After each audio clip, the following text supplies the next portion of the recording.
खत्म हो गई। जो हम लोग बात करते थे पहले आदि मानव थे, जंगलों में रहते थे, तो वो दौर खत्म हुआ। फिर धीरे धीरे क्या हुआ कि एक ऐसे नगर का उदय हुआ जहाँ की आप पुरातात्विक साक्ष्य के आधार पर देखेंगे कि बहुत ज़्यादा विकसित था, आज से भी ज़्यादा विकसित था। अगर हम बात करें कि जो हड़प्पा काल की नालियाँ थे, आज के दौर में देखो, अगर उस नालियाँ इतना सुनिश्चित था कि जल निकासी का व्यवस्था बहुत अच्छा था। नालियाँ आज के दौर में देखो, जिसके यहाँ नाली लग गई उसके सामने अगर कोई व्यक्ति का है तो बस नाली वहीं तक रुक जाएगा, तो ऐसी व्यवस्था नहीं थी। तो पहले हम बात करते हैं इतिहास का एक ऐसा काल जहाँ पर जो है एक विकसित व्यवस्था देखने को मिला। तो चलिए स्टार्ट करते हैं हड़प्पा। देखिए पहले वीडियो में बता दिए कि जो इतिहास जानने के दो ही स्रोत हैं, एक पुरातात्विक साक्ष्य है और एक लिखित साक्ष्य है। तो आद्य इतिहास में कहा था हमने कल के वीडियो में बताया, आज भी आप समझ लीजिए कि जो आद्य इतिहास होता है उसी में हमको क्या पढ़ना पड़ता है, हड़प्पा सभ्यता, जो आद्य इतिहास है। आद्य इतिहास की परिभाषा का है कि यहाँ पर जो है पुरातात्विक साक्ष्य भी मिला है और लिखित साक्ष्य दोनों मिले हैं, लेकिन इसको अब तक पता नहीं कैसा उसकी लिखावट थी कि अब तक जो है हड़प्पा कालीन का जो शैली है, लेटर है, अक्षर है, अब तक कोई पढ़ा नहीं है। तो ऐसे काल को यानी कहने का मतलब एक बार फिर सुन लीजिए कि पुरातात्विक साक्ष्य भी मिला हो, लिखित साक्ष्य मिला हो, अब तक नहीं पढ़ा गया है, ऐसे कालखंड को हम लोग क्या कहते हैं, आद्य इतिहास। ऐसा कालखंड हमें इतिहास में कब देखने को मिलता है, जब एक विकसित सभ्यता आती है, हड़प्पा सभ्यता। ठीक है, चलिए अब हम बात कर लेते हैं कि हड़प्पा सभ्यता।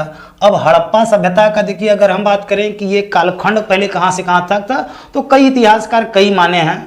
अगर हम बात करें जो महानिदेशक थे जॉन मार्शल के अनुसार, उन्होंने कहा कि टोटल उसने बता दिया कि 3250 बीसी से लेकर 1750 है, लेकिन सर्वमान्य का है, वो सर्वमान आता है डीपी अग्रवाल के अनुसार कि उनका जो सर्वमान डेट है वो है 2550 से लेकर, हाँ कभी काल 2550 आता है, कहीं 2350 आता है, ये थोड़ा सा आप दिखे रहिएगा, ठीक है, लेकर 1750 के टाइम पीरियड को सर्वमान माना गया है कि इतना बीसी में है। आप समझ गए ये बीसी है, बीसी का तात्पर्य आप समझ गए होंगे, ईसा मसीह के जन्म के पहले की घटना है, ईसा मसीह के जन्म की पहले घटना है। ये 2300 कहीं 50 देता है, कहीं 2550 देता है, तो आप कंफ्यूजन मत होइएगा, 1750 के आसपास बीसी में है, वर्षों में है। ये घटना का कहलाता था हड़प्पा सभ्यता। यानी इस टाइम पीरियड में एक नगर था भारतीय, जो अगर हम बात करें कि बहुत व्यवस्थित नगर, अन्य विश्व में जो भी वहाँ पे भी तो इतिहास मिलते हैं, अन्य देशों से भी इतिहास मिलते हैं, और वहाँ से अपने यहाँ से जब कंपेयर किया गया कि जो भारतीय उपमहाद्वीप थे और बहुत ज़्यादा विकास किए थे, तो प्रश्न यही बनता है कि नगर का उदय, यानी पहले लोग नगर इतना ज़्यादा विकास हो गया कि नगरों का उदय हो गया, तो जो हड़प्पा के लोग होते थे वो कहाँ रहते थे, तो नगरों में रहते थे। अगर हम पहला देखिए, अब यहाँ से हम लोग कुछ लिखे हैं टाइम बचाने के लिए, तो यहाँ पे हम लोग चर्चा करते हैं और आगे बढ़ते हैं। देखिए व्यवस्थित सभ्यता, पहली व्यवस्थित सभ्यता कहाँ देखने को मिलता है, तो हड़प्पा सभ्यता। ऐसी व्यवस्थित सभ्यता था कि आपने एक मूवी भी देखी होगी मोहनजोदाड़ो, आप देखिए वही दौर है, वही टाइम पीरियड है कि आपको वो टोटल एक तरह से वो आईना दिखाएगा आपको, और हम यहाँ पे आपको क्या दिखा रहे हैं, हम भी आईना दिखा रहे हैं, वो फिल्म के माध्यम से, हम शिक्षा के माध्यम से दिखा रहे हैं।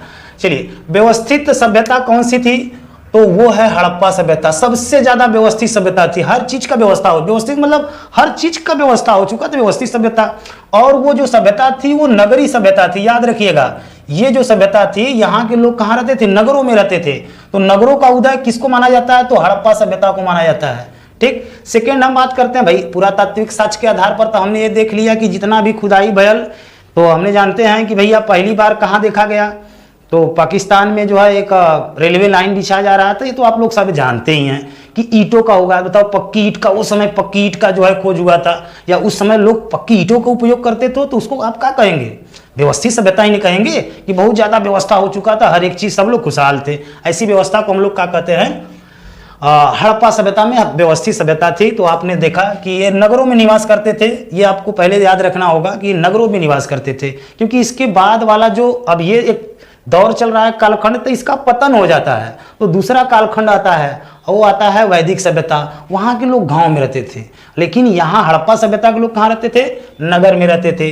अब तो हम पुरातात्विक साक्ष्य के आधार पर ये पता लगा लिए हैं भाई पुरातात्विक साक्ष्य के आधार का मतलब हो गया जमीन के अंदर से जब पक्का ईटा का जो है प्रमाण मिला तो हमें लगा जल का निकासी का प्रमाण मिला, खिड़की दरवाजे का मिला, बंदरगाह का प्रमाण मिला, उस दौर में समझ जाओ कंघी शीशा सबका प्रमाण मिला पृथ्वी के अंदर से, तो बहुत ज़्यादा वो विकसित हो गया था। तो उस विकसित के आधार पे जो है हम कह सकते हैं कि पुरातात्विक साक्ष्य के आधार पर ये पता चला कि जो हड़प्पा के लोग थे वो नगरों में निवास करते थे। अब हम बात कर लेते हैं थोड़ा सा कि इनका जो लिखित साक्ष्य के आधार पे कहा था। देखिए लिखित साक्ष्य तो मिला जरूर, लेकिन अब तक उसको कोई पढ़ा नहीं है, तो थोड़ा सा वहाँ से प्रश्न बनते हैं कि लिखित साक्ष्य मिला था तो उनकी जो शैली थी वो कैसी थी। तो उनकी जो शैली थी, या हम शैली की भी बाद में बात चलिए, शैली कैसी थी, तो उनकी जो शैली थी वो कैसी थी, तो ब्रुस्टोफ्रेडन शैली थी।